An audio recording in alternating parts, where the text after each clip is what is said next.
오늘 이 다니엘서 6장에 있는 말씀을 가지고 늘 불의를 꿈꾸는 자들이라 하는 제목으로 하나님의 말씀을 함께 생각하고자 합니다. 에스더를 자기의 왕으로 삼았던 에스더서에 나오는 아하수에로 왕이 역사적으로 잘 알려진 크세스가 아니라 다리오 1세일 수 있고, 또 그렇게 본다면 에스라 6장에 나오는 아닥사스다 왕이 다리오 1세를 가리키는 것이 아닌가, 이렇게 생각하는 학자들이 있습니다.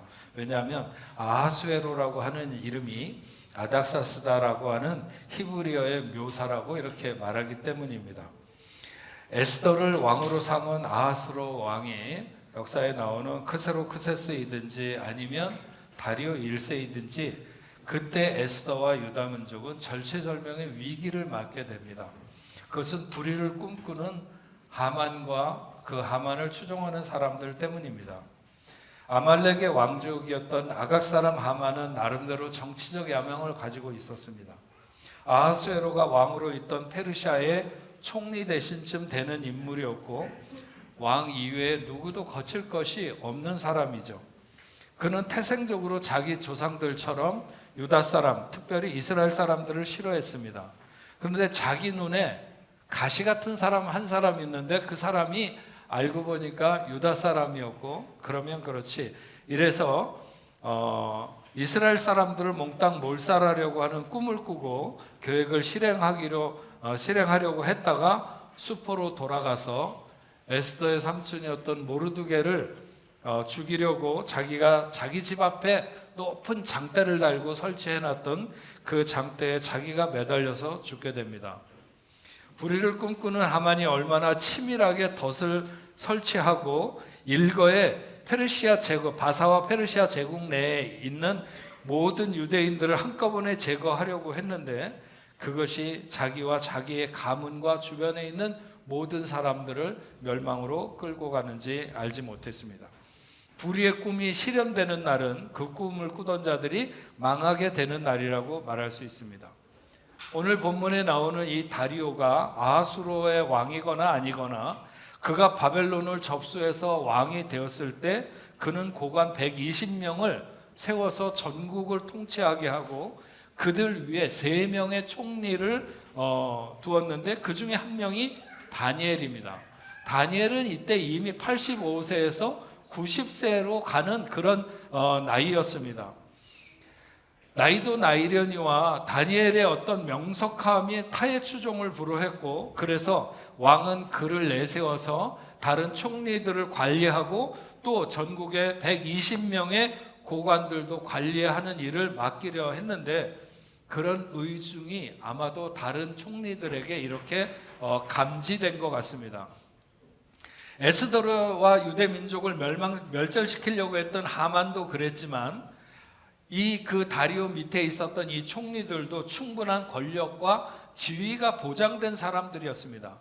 왕 바로 밑에 있는 사람들이 권력의 맛을 훨씬 더 잘 누리고 이렇게 느낀다고 하는 것과 같이, 어떻게 보면 하만이든지 아니면 오늘 본문에 나오는 다리오 밑에 있었던 총리가 되든지 그들은 살아가는데 아무런 부족함이 없는 사람들입니다.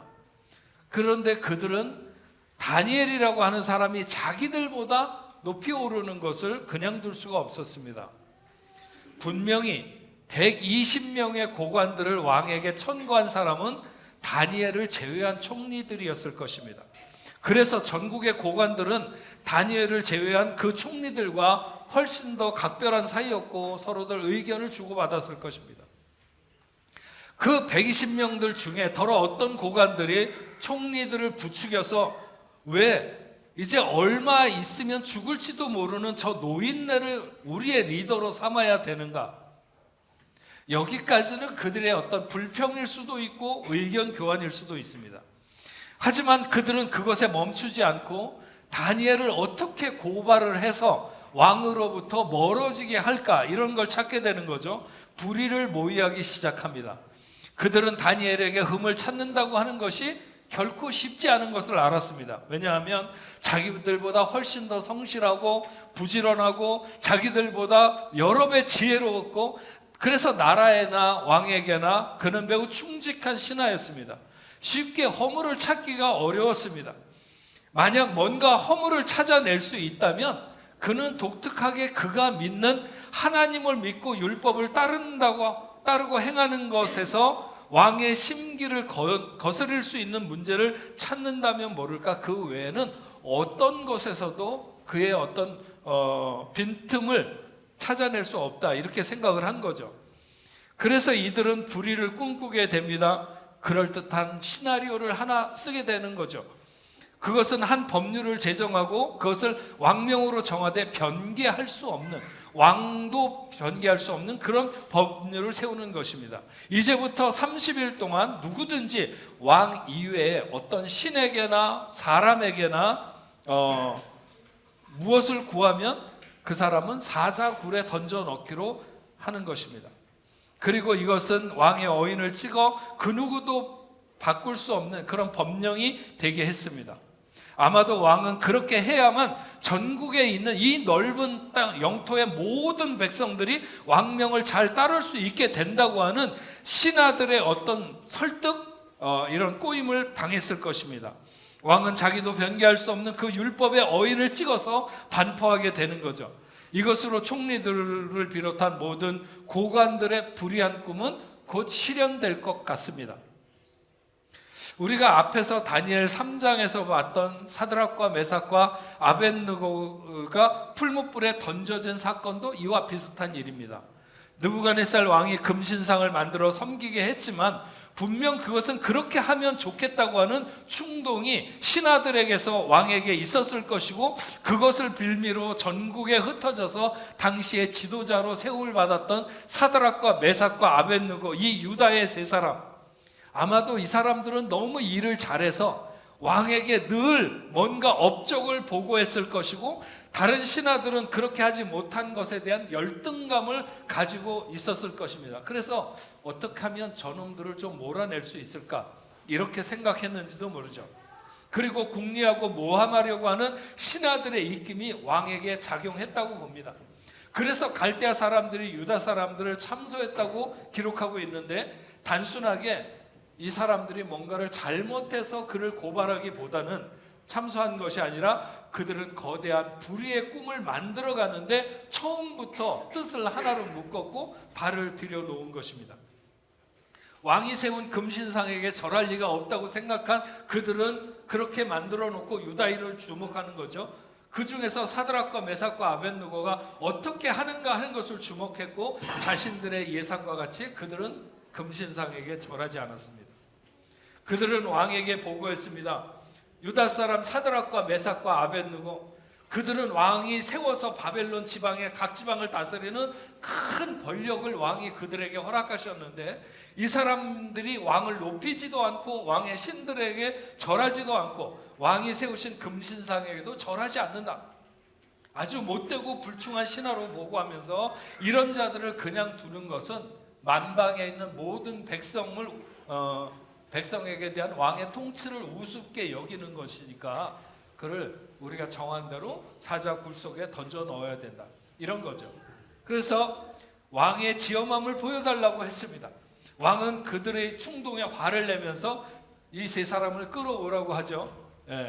그래서 끌려왔습니다. 이 사람들이 평소에 얼마나 왕에게 충성스러운 신하였는가 하는 것을 왕이 잘 알기 때문에 한 번 더 그들에게 기회를 주려고 합니다. 그럼에도 그들은 왕명의 액면적인 내용을 받아들일 수 없음을 말하면서 자신들은 차라리 풀무불 속으로 들어가겠다. 그래서 풀무불 속에 던져지게 되는 거죠.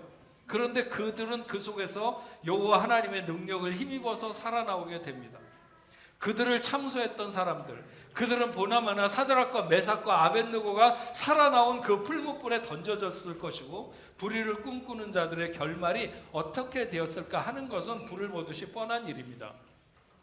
하지만 오직 수단과 방법을 가리지 않고 권력을 차지하려고 하는 사람들은 부단히 이런 꿈을 계속해서 꾸는 걸 알 수 있습니다.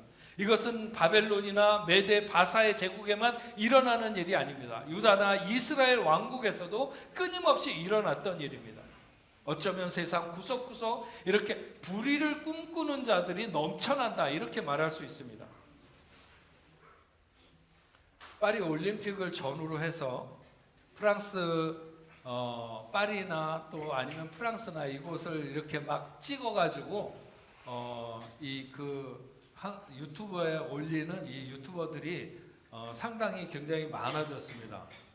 그 중에 요즘에 한국 방송에 이렇게 자주 등장하는 이 파리 땅에서 자란 어떤 청년이 있는데, 저는 제가 이렇게 여기서 오래 살았으니까 제가 누구 집 아들이구나 이런 거를 이렇게 알아요. 그걸 보면은 대충 그리고 또 뭐 아버지 성을 봐도 알고 제가 누구 아들이구나 이렇게 생각하는데, 그런 친구가 하나 있는데 그 친구가 파리에서 가면 안 되는 식당, 맛이 너무 없고 너무 불친절해서 그 가면 안 되는 식당을 올렸는데 저희 집 앞에 이렇게 가까이 있는 식당입니다. 근데 저도 전적으로 동의합니다. 그 식당 가면 안 된다고. 그래서 제가 이름은 얘기할 수 없어요. 그 사람 혹시라도 보면 기분 나쁠 수 있으니까. 어쨌든 에펠탑 가까운 곳에 자리하고 있는 이 식당, 우리가 통상적으로 카페라고 그리고 이제 밥을 파는 식당인데 정말 자리를 잘 잡았어요. 제가 볼 때는 파리에 이만큼 좋은 자리에 그런 카페에 자리를 잡기가 어렵다. 큰 이렇게 로타리 같은데 양편에 이렇게 이제 그 카페가 이렇게 양쪽 건너편에 두 개가 이렇게 있는데, 제가 거기를 이제 커피 마시려고 몇 번 갔는데 관광객인 줄 알고 자꾸 이렇게 속이고 바가지를 씌우려고 하는 거예요. 그래서 제가 몇 번 얘기를 했어요. 나 요 바로 건너편에 산다. 저기 보이지? 나 저기 살아. 그렇게 얘기를 했는데도, 그래서 조심하면 좋겠다. 나는 우호적으로 지내고 싶다. 이제 이런 식으로 얘기를 했는데 소용없어요. 조금 지나가면 또 비슷해지는 거예요. 저희 그 교회 이장로님이 집이 가까워요. 저희 집하고 그 장로님네 집하고. 그래서 어느 날 새벽에 이렇게 이제 잠깐 차를 한 잔 같이 할 일이 있어가지고 이렇게 하는데 크와상 2개 하고 에스프레소 2잔 하고 이렇게 저희가 이제 둘이니까 앉아서 이렇게 먹고 마셨는데 나가는데 계산을 하는데 얼마냐고 그랬더니 30몇 유로라고 그러는 거예요. 그 우리 장로님도 여기서 30년을 살았는데 이게 너무 어이가 없잖아요. 그러니까는 이렇게 따지고 싸우려고 그러는데 옆에 목사가 서 있잖아요. 그러니까는 잠시 망설이는 것 같으시더니 그냥 돈을 이렇게 내시면서 다음부터 이 집에 오나 봐라 이렇게 결심을 하시는 것 같더라고요. 지금 제 생각이에요. 그래서 하여튼 그렇게 하고 이제 나왔어요. 근데 바로 며칠 안 있다가 또 다시 한번 만날 수밖에 없는 그런 시간이 됐는데, 이렇게 전화를 하는데 장로님이 그 카페 말고 그 건너편 카페에서 만나자는 거예요. 지난번 일이 이게 생각나신 거겠죠. 근데 그 집도 똑같아요. 제가 잘 알아요. 그 집도 똑같아요.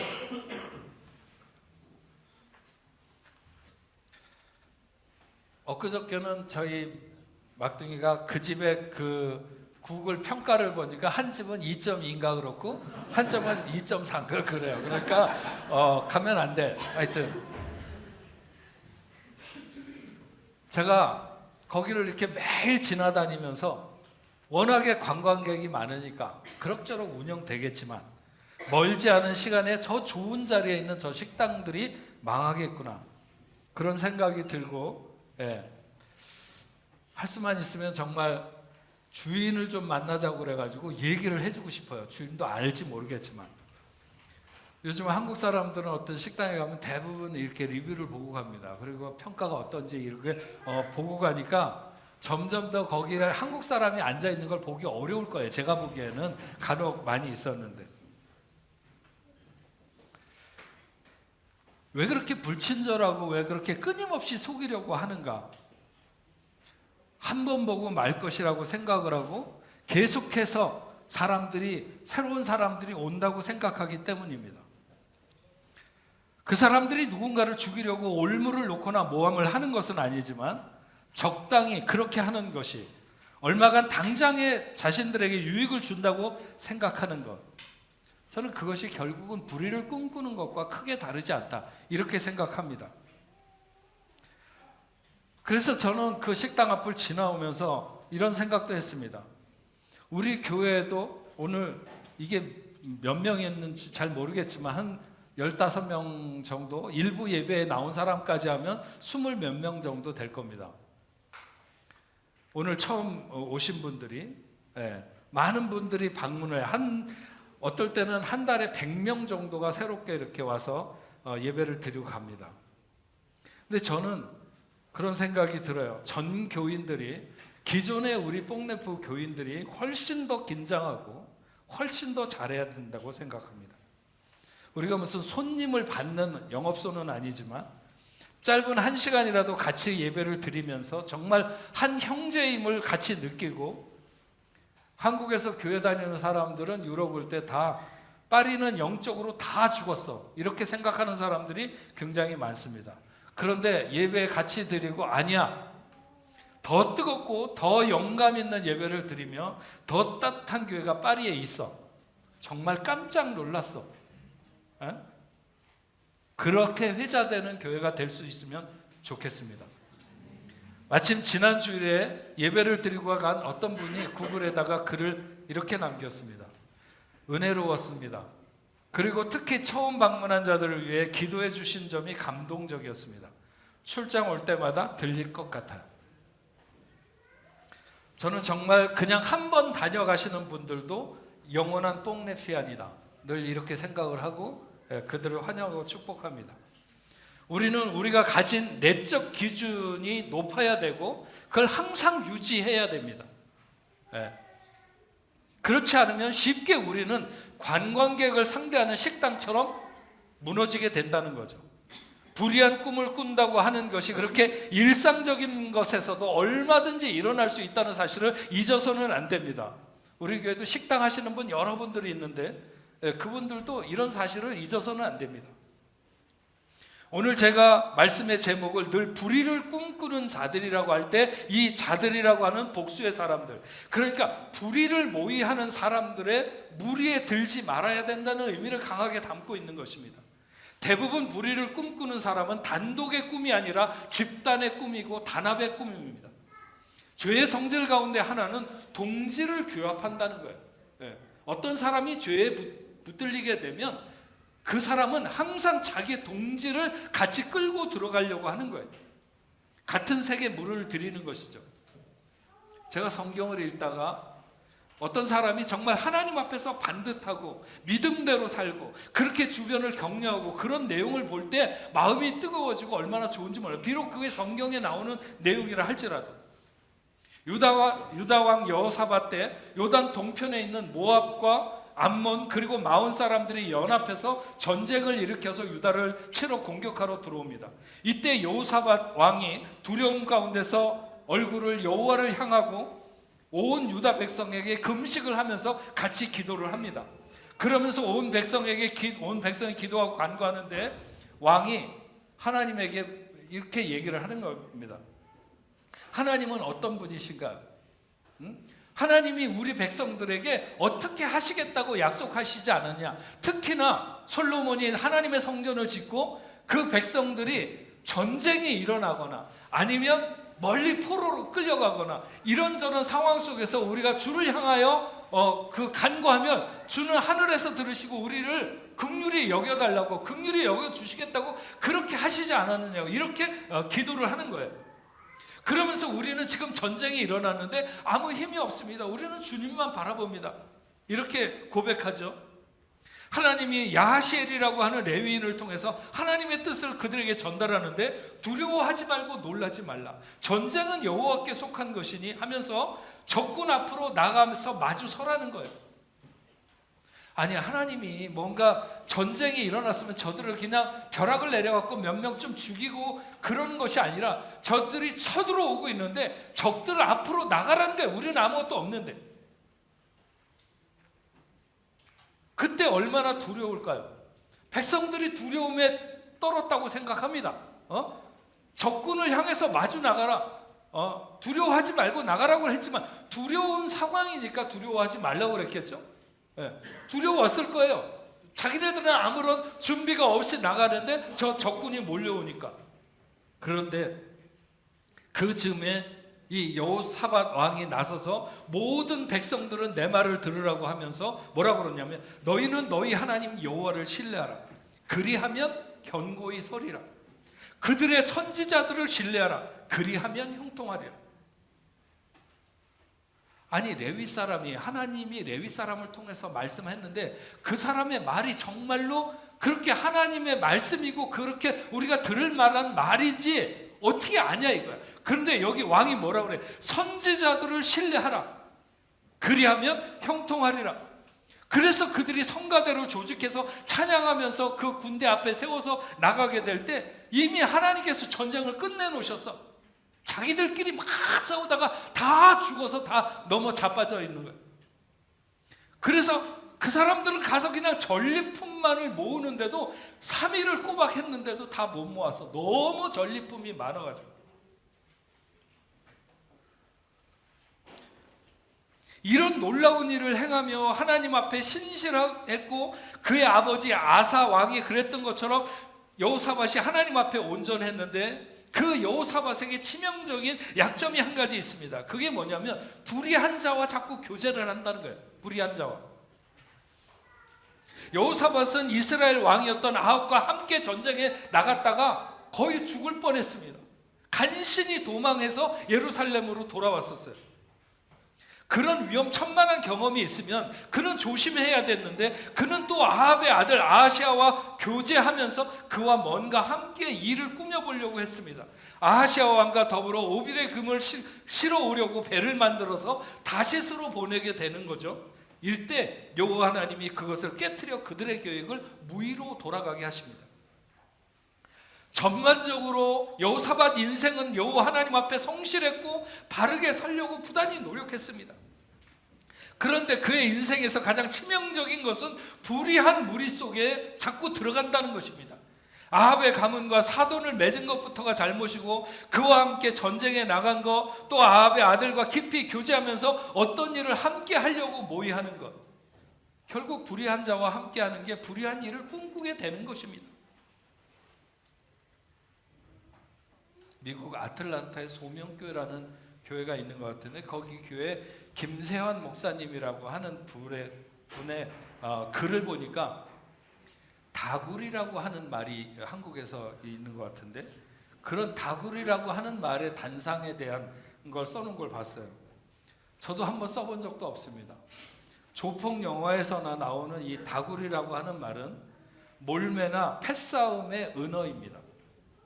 국립국어원 표준국어 대사전에 등재된 말인데 여러 사람들이 달라붙어서 문매를 때린다는 것인데 원래는 일본어 나구루라고 하는 말에서 나온 말이래요. 주먹이나 발로 상대를 난폭하게 때리고 친다는 그런 의미라고 하는데 이 나구루의 명사형이 나굴인데 한국 사람들에게 전해지면서 이걸 다굴이라고 이렇게 변화가 됐다는 거예요. 근데 이 다구리의 본질 중에 하나는 다수의 횡포가 이 다구리를 가능하게 하는 힘이라고 하는 것입니다. 다수가 힘이고 정의라고 생각하는 사람들, 기득권자들이 소수나 약자를 억압하기 위해서 곧잘 이용하는 방편이기도 한 것이 바로 이 다구리라는 것이죠. 예수님의 12 제자들이나 스데반이나 바울이나 그리고 예수님도 이 다구리의 피해자이다 하는 것입니다. 유대 사회를 지배하던 종교 기득권자들이 그들과 한통속이 된 다수의 백성들을 등에 업고 예수를 다구리의 희생양으로 삼았다고 하는 것이 이 글을 쓴 분의 논지였습니다. 그래서 다구리에 장사 없다 뭐 이런 표현도 있습니다. 불의한 일을 함께 꿈꾸고 함께 모의하고 담합하는 것이 일정한 시간 약자를 정말로 짓누르거나 이길 수 있는 것 같을지 모르겠지만, 그러나 결말은 결코 그렇게 끝나지 않는다는 거예요. 결말은 그렇게 끝나지 않는다. 모르드게와 유다 백성을 몰살을 하려고 했던 하만과 그에 추종했던 무리들, 사드락과 메삭과 아벳느고를 풀무불에 몰아넣던 사람들, 다니엘을 사자굴로 함정에 빠뜨리려고 했던 사람들, 그들은 때로 힘없는 사람들을 혹은 소수의 사람들을 다구리 놓으려고 했고 그렇게 되어가는 것 같았습니다. 하지만 결말은 모두가 다 그렇게 끝나지 않았다고 하는 것이죠. 그 불의를 꿈꾸는 사람들의 생각은 그냥 헛된 꿈이 되었을 뿐만 아니라 그들 자신이 거기에 제물이 되는 것입니다. 그래서 우리는 그 불의를 꿈꾸는 무리의 발을 담그면 안 된다는 것입니다.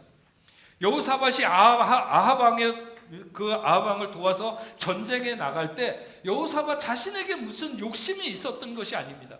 그냥 사돈이 도와달라고 하니까 도와주려고 했던 것뿐입니다. 하지만 그 아합이 하나님 앞에 불의한 자였다고 하는 것을 간과해서는 안 되는 것이죠. 그래서 죽을 뻔했으면 그 다음에는 조심했어야 마땅합니다. 하지만 그는 또 아합의 아들 아하시아와 깊은 교제를 나누면서 불의한 뭔가를 또 같이 도모하는 것입니다. 하나님은 그들의 열매를 파괴해버리셨습니다. 다니엘이 바벨론의 포로로 끌려와서 바벨론의 느부갓네살 왕 앞에서 훈련받을 때 그는 16, 17살 정도의 소년이었습니다. 그때 그는 하나님 앞에 마음을 굳게 해서 자기가 왕의 진미로 자신을 더럽히지 않겠다 결단하죠. 그는 그런 마음과 자세로 60년 이상을 살아왔습니다. 그 나이에, 그래서 이제 85세에서 90세로 가는 그 나이에 새로운 나라의 최고의 고관이 된다고 해도 불의한 자들과 마음을 맞춰서 어떻게 해서든지 그 자리를 유지하고 싶어하는 그런 마음은 없었습니다. 얼마의 부귀의 영화를 더 누리고자, 얼마의 생명을 더 연장하고자 그렇게 하고 싶어 하지도 않아 했습니다. 평생 지켜오는 하나님 앞에서 자신의 루틴을, 경건 생활의 루틴을 그대로 지키길 원했던 것이죠. 그럼에도 불구하고 오늘 말씀에 다니엘은 분명히 사자굴에 던져지기 직전에 어떤 그런 큰 위기에 선 것은 분명합니다. 하지만 그가 여호와 하나님을 위해서 목숨을 내놓아도 좋겠다고 생각했다면 그 순간은 그렇게 위기라고 말할 수는 없습니다. 어떤 위험한 순간에도 불의한 자들 편에 서야 살아남을 것 같아서 망설이는 이런 시간이 저와 여러분들에게는 없기를 바랍니다. 불의한 자의 편에 서는 순간 바로 불의한 꿈을 꾸는 자가 되는 것입니다. 불의를 꿈꾸거나 불의한 자들의 모임에 발을 들여놓거나 대부분 그런 일들은 욕심이 매개가 되는 것을 알 수 있습니다. 바벨론 제국이나 메데 바사의 불의를 꿈꾸는 자들 중에서 먹고 살기가 너무 힘들어서 어떤 생계형 범죄를 저지른다거나 아니면 평범한 사람들이 그 신분의 변화를 꿈꾸며 불의한 일을 핵책했던 것이 아닙니다.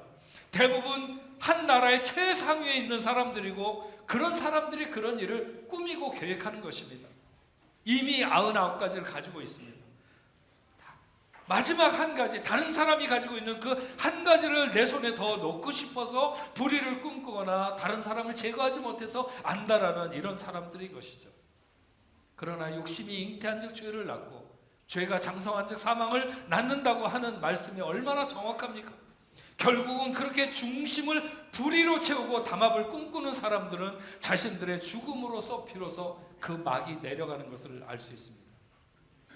죽음이 모두 비극은 아닙니다. 의롭고 생명적인 길을 가는 사람들도 결국은 다 죽습니다. 어떻게 죽느냐의 문제가 아니라 왜 그 죽음 앞에 서게 되는가? 다니엘을 제거하지 못해서 안달하던 다리오 시대의 고관들이나 총리들처럼 우리가 이 시대에 어떤 정적을 없애지 못해서 안달하는 사람들, 그런 사람들은 결코 아닙니다. 그러나 불의를 꿈꾸는 사람들은 그 규모가 어떻든지 누군가를 걸려 넘어지게 하려고 덫을 놓는 사람들, 그런 사람들인 것이죠. 이것은 결코 그리스도인의 길이 아닙니다. 우리는 오히려 다리를 놓는 사람, 다리를 놓을 때 물밑에 들어가는 돌처럼 자신이 보이지 않으면서 희생과 헌신을 드러내는, 생명의 향기 그리스도의 냄새를 풍기는 사람들이 되어야 될 줄로 믿습니다. 불의를 꿈꾸는 수많은 사람들로 인해 세상은 온통 사망의 냄새가 진동합니다. 이런 세상에서 영원히 죽을 수밖에 없는 인생들이 가득한 세상에서 기꺼이 자신을 십자가에 내어주셔서 우리 모두를 구원하신, 생명을 허락하신 그 주님, 바로 그 주님을 닮은 삶을 오늘도 살아가기 힘쓰는 우리 뽕래포교회 성도들이 다 되시기를 주의 이름으로 축원합니다. 우리 같이 찬양하겠습니다. 나의 백성이 다 겸비하여 내게 기도하며 나의 얼굴을 구하여서 그 악한 길 떠나면 하늘에서 듣고 죄를 사하며 그들의 땅을 고치리라. 아버지여 고쳐주소서. 이 나라 주의 것 되게 하소서. 주 하나님 간절히 기도하오니 상한 이 땅 새롭게 하소서. 우리 같이 찬양하겠습니다.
바벨론 제국이나 메세나 바사의 제국이나 이렇게 끊임없이 불의를 꿈꾸는 자들이 일어나고, 그들은 어떻게 해서든지 누군가를 죽이려고 덫을 놓고 모함하고, 이런 것들이 계속해서 일어나는 모습을 봅니다. 그것은 결코 그 시대 그 나라 주변에서만 있었던 것이 아니라 수많은 사람들, 오고 가는 세상 세대 모든 가운데서 이렇게 불의를 꿈꾸는 자들이 늘 있었음을 압니다. 그들은 살리려고 하는 자들이 아니라 죽이려고 하는 자들입니다.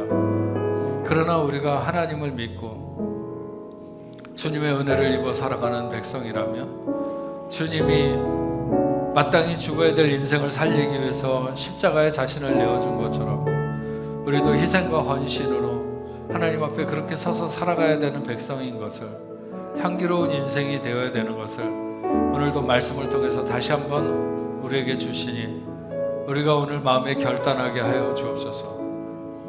아버지 하나님, 욕심이 잉태해서 죄를 낳게 되고 죄가 결국 죽음으로 몰고 가는 그런 일이 없도록 주여 도와주시옵시고, 진실되게 정말 하나님 앞에서 헌신하고 섬기고 봉사하는 그런 삶이 될 수 있도록 주님 도와주시옵소서.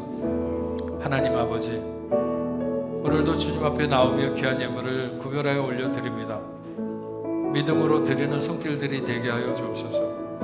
우리가 무슨 힘이 있어서 이 어려운 시대를 능히 살아낼 수 있겠습니까?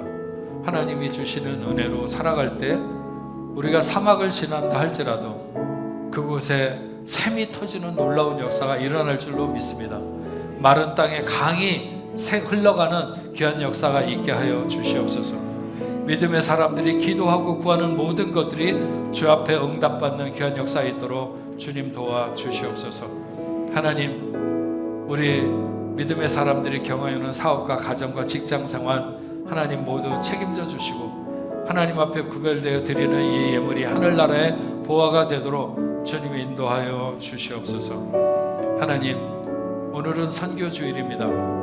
우리 저 아프리카 그리고 중동, 이 유럽 땅 여러 곳에 흩어져 선교하는 하나님의 귀한 종들에게 함께해 주시고 그 사역지마다 하나님의 역사가 나타날 수 있도록 인도하여 주시어서, 아버지 하나님, 우리도 끊임없이 기도하며 협력하며 함께해서 하나님의 나라를 세워갈 수 있도록 주님 도와주시옵소서. 하나님, 사랑하는 자녀들 중에 질병으로 인하여 고통받고 힘들어하는 하나님의 자녀들이 있습니다. 주님 앞에 찾아 나온 사람들을 긍휼히 여기시며 내가 원하는 이 깨끗함을 받으라고 말씀하시고 저들을 치료하셨던 것처럼 오늘 당신의 사랑하는 자녀들에게 다가서 주시고 주의 그 능력의 손으로 어루만져 주셔서 예수의 이름으로 모든 질병이 물러가고 깨끗해지는 귀한 역사가 있게 하여 주시옵소서. 치료하여 주시옵소서. 회복시켜 주시옵소서. 오늘 하나님 앞에 새로 나와서 함께 예배드린 사랑하는 귀한 하나님의 자녀들이 있습니다. 박환희, 이한나, 이예서, 오선희, 최희정, 최지영, 송주, 장성윤, 유지은, 신의선, 이금자, 조규리, 이성욱, 이정희, 서혜연, 박경문, 심숙희, 김주선. 아버지 하나님이 사랑하는 귀한 자녀들, 어떤 여정 가운데 오늘 이 자리에 함께 예배하게 되었든지 평생의 하나님의 은혜가 늘 저들의 생후에 머무를 수 있도록 주여 도와주시옵시고 어디로 가든지 늘 동행하시고 함께하여 주시어서 아버지 하나님, 인생이 저들의 삶을 아버지 망가지게 할 수 없는 그런 존귀한 존재로 하나님께서 붙들어 주시고 저들의 삶을 통해서 큰 영광 받으시옵소서. 우리 사랑하는 모든 뽕내포교에 속해 있는 성도들 지금 어디에 있든지 동일한 은혜로 함께 해주시고 함께 돌아와 예배하는 시간까지 안전하게 건강하게 보호하여 주시옵소서. 이제는 우리 주 예수 그리스도의 은혜와 하나님 아버지의 크신 사랑과 성령님의 감화 감동 위로 교통하심이 오늘 하나님 앞에 나와 예배하는 당신의 사랑하는 자녀들과 저들의 가정과 직장과 두고온 고국에 세계 만방에 흩어져 복음을 전하는 모든 선교사들과 그 사역지 위에 이제로부터 영원토록 함께 있을지어다. 아멘.